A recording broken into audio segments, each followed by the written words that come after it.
They've started putting a trial watermark on here. Time to go to the competitor, CanonicAM.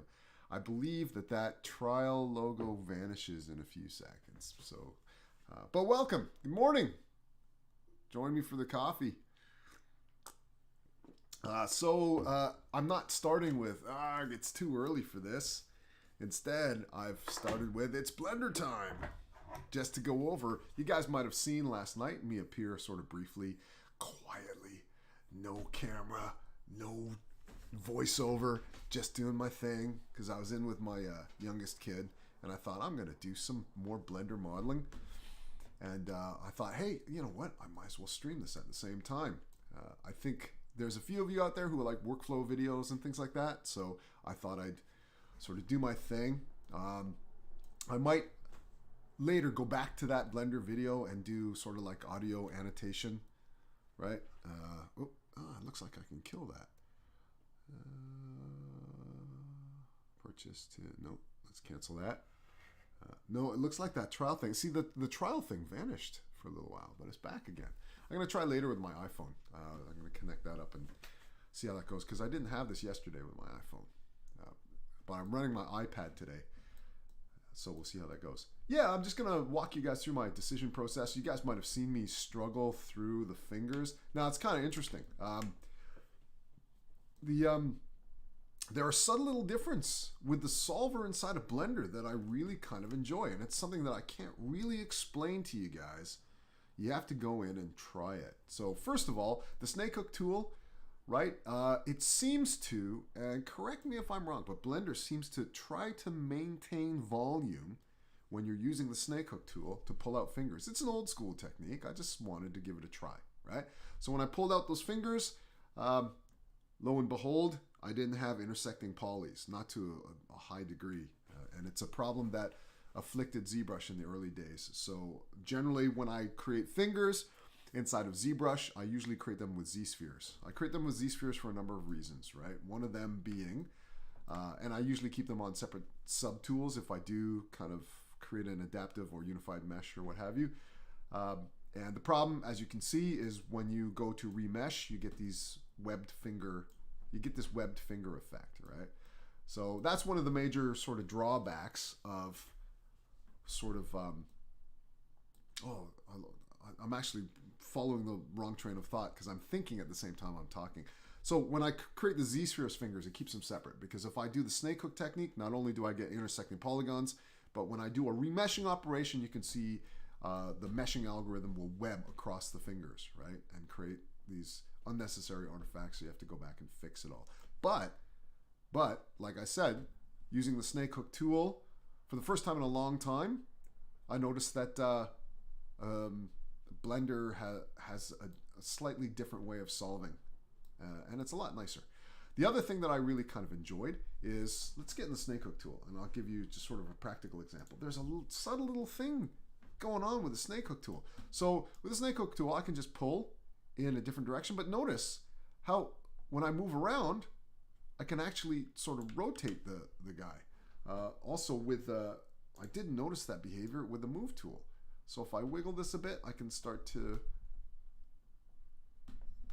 or maybe it wasn't with the, maybe it was just with the Snakehook tool.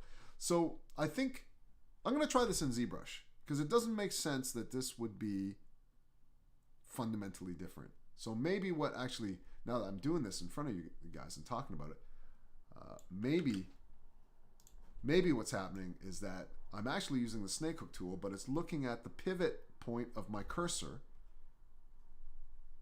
as the sort of an extent of the tool, right? So what I thought was rotation, actually, now that I'm talking about it, might actually just be normal Snakehook tool behavior. It's just that I didn't notice late last night that, or what I thought late last night was just a rotational feature, a wiggle rotational feature in the Snakehook tool might actually just be normal Snakehook tool behavior. So that's kind of cool. You guys can see, I spend an inordinate amount of time tweaking poses, and I'm constantly rotating around the model because the pose has to look good at every single angle, right? That's the goal, guys. There shouldn't be any angle that looks awkward. It should always look like an awesome action pose from every possible angle. That's a clue to whether or not the body mechanics are working, right? This is very, very important. So if you don't entirely understand body mechanics, or you don't entirely understand anatomy or physiology or things like that, just rotate around your guy, and it's got to look good at every single angle, right? And you'll know, because we're used to seeing body mechanics in action and people around us every day for our entire lives. So we know instinctively where balance should sit, how body parts should move, and et cetera, right? So last night, I fired up Blender with the intention of doing the insert mesh to get the fists and the hands and the feet. But boy, was that a nightmare yesterday, wasn't it? So I decided instead to just try to pull the digital clay out from what I had going on and then just remesh it. Again, a bit of an older technique, but it got me there actually.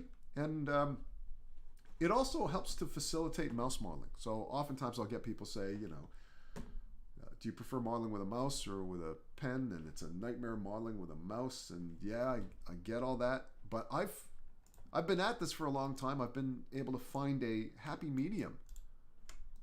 Or not a happy medium, rather.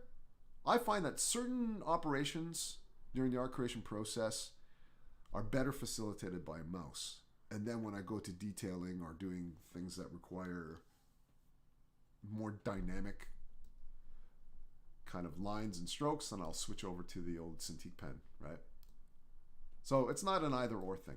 Okay, so I don't know if did I remesh this morning? I think I did. So I'm gonna go back through my undo cue. Oh, yeah, there it is. I remeshed it, but then I did a pose change. Let's see if we can find that pose again, right? So I believe I saved this off. No, I didn't. Let's, you know what? Let's go Shift Control Z, back up the undo cue, right? Because I want to save a version of this off because I like the back arm pose. And I will talk to you guys a little bit about it because I think it's sort of an important thing to mention, right? So let me just let's save this guy off. Hulk Mad 5. It's not because I'm working on a mad sort of expression. It's just it's an influence of Joseph Madura, right? Man, that trial watermark is annoying. I love Ivy Cam. Oh well, you know, I suppose people do need to get paid at some point. Okay, so I started posing out for a punch, right? And because it just doesn't feel right. So I realized that when you're throwing a punch, the arm should sit. Here, I'll just show you. The arm should sit closer, like you're drawing a bow, right? I don't know if people do a haymaker. A haymaker doesn't feel powerful anyway, because it feels like you're going to swing it, right? So I'll show you what I had before the remesh. Control Shift Z. Don't tell me that when I save, it destroys the undo cue. Come on, man. Oh, I'm doing redo. All right. So before the remesh. See how wide the angle of that fist is? Right? So I'm just bringing it a little bit tighter to the shoulder, right? Instead of coming out wide, he's going to fire it, right, from his shoulder, right? So that's what I'm sort of being finicky about, right? See, this is how much of a perfectionist I am for posing, because this in and of itself works because you got a nice C curve, nice, almost a straight line through the shoulders, right? And it's working, but it doesn't feel right to me, right? So I'm going to come over here, and what I did was I figured out that the joint tool, if I don't want to go through face masking and all that, or face selecting and things like that, I just want to work with the joint brush. I've realized that the radius size dictates how far that raycast is going to find a poly, right? So just by getting a feel for it, I can get the right size for that joint tool. I mean, there's a little bit of bleed over, but that's okay. I don't mind that too much. Notice how as soon as I choke that fist in a little bit closer to the shoulder, there's a little bit more kinetic energy, right? And I believe I went in here and messed a little bit with. Let's see if we can increase that radius and get that. Yeah, there's a proper ray cast there, right? And then so I really kind of wanted to crank that back, and I wanted to lift it up a bit. I'm grabbing things I don't want to grab, so I'm going to pull this in just a touch. That's what I want to grab. Right, now that feels more like a punch that's ready to launch. So I'm going to bring that in a little bit and then maybe raise it up.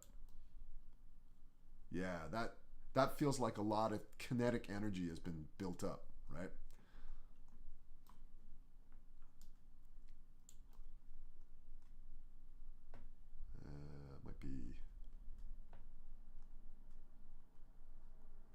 Might be too.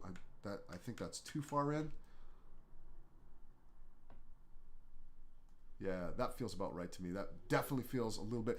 Notice how it was just a tiny tweak, but a little tiny tweak, and it definitely, you can feel there's a lot more power in that. A lot more power, right? And then I'm thinking about, okay, when you throw a punch, is the elbow up or is it down, right? If it's down, it doesn't really feel like a powerful punch.